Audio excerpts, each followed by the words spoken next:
We're looking at my second attempt at a potting soil tank, and as you may remember from last time, I had 3 clumps of S. repens, and the clump in the center came loose and broke apart, so I made some attempt to replant the tiny separated plants. So the deep river gravel is too coarse. This isn't working out very well. So I'd like to add something that will help anchor these plants.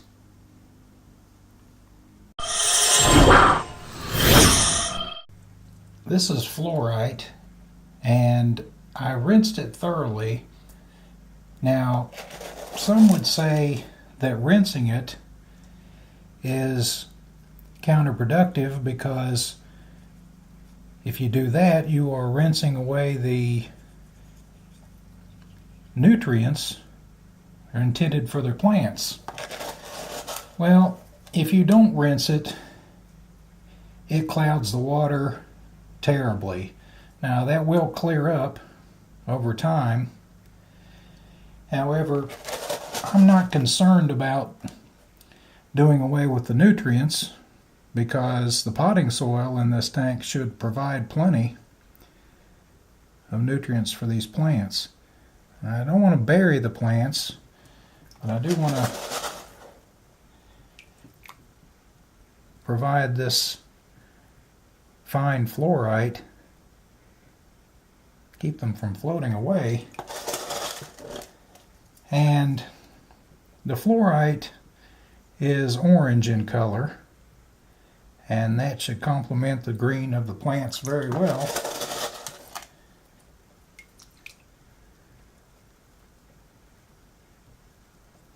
Put it around here.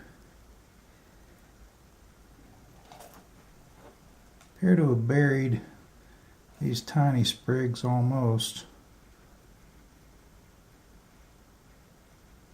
Yeah.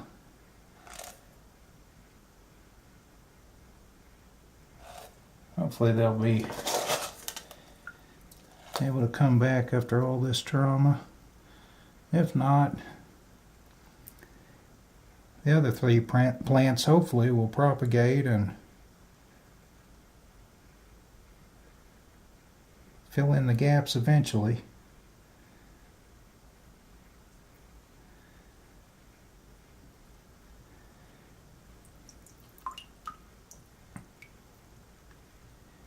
Well, that's all I want to do for now. Here are the plants several hours later. The water's had a chance to clear. There has been some melting on these plants, but that's to be expected when they're transferred into a new environment. But hopefully they'll make a recovery and begin to carpet the substrate. Here's a look at the tank from the front. A close-up of the plants. They look pretty healthy at this stage. Here's a wide shot of the tank. Very little vegetation at this point, but hopefully the S. repens will propagate and cover the substrate. The S. repens have been in the tank for 4 days now, and might have been a bit of melting.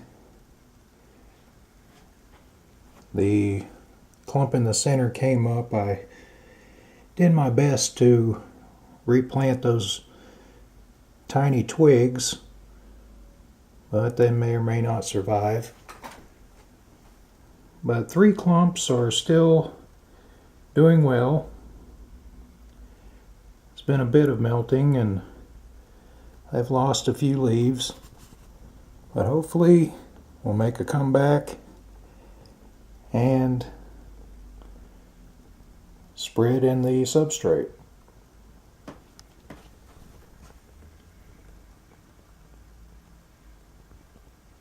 Here's something that Betta really enjoys. Some live Daphnia.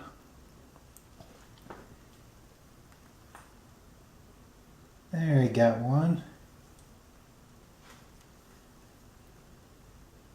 And he got the other one.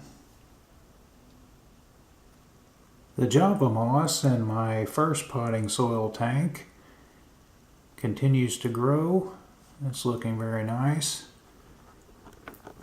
The broadleaf Sagittaria also doing very well. And the dwarf Sagittaria is finally beginning to propagate. And I have more plants than I had originally. I started with 3 and appear to have at least 4 at this point. So it's nice to see that that's doing well. Now that I removed the water wisteria that was covering it.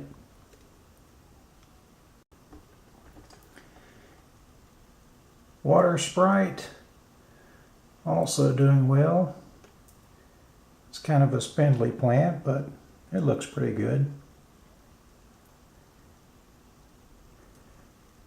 The Java fern on this driftwood decoration is continuing to hang on, perhaps growing a bit.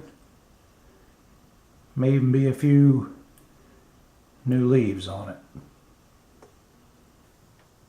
I'm going to give the inhabitants of my 75-gallon tank a treat of live Daphnia.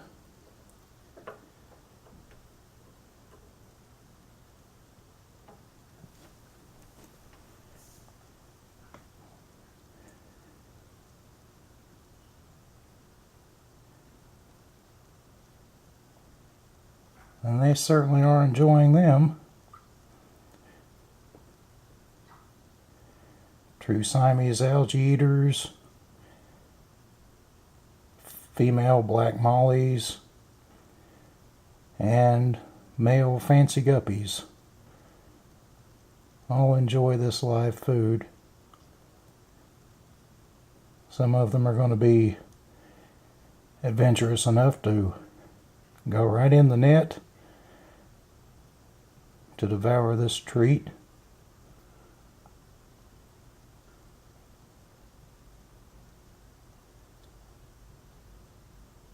Daphnia magna make an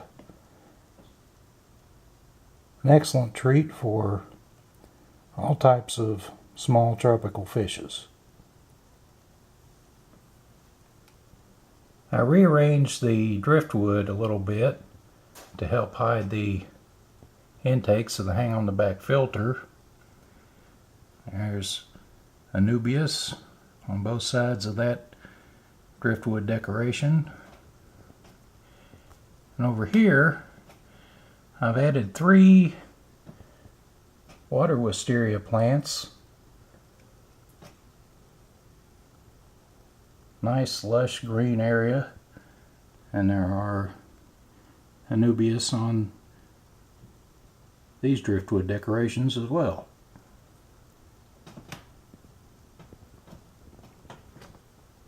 Here is a wide shot of the tank. The large water wisteria really helped bring it together.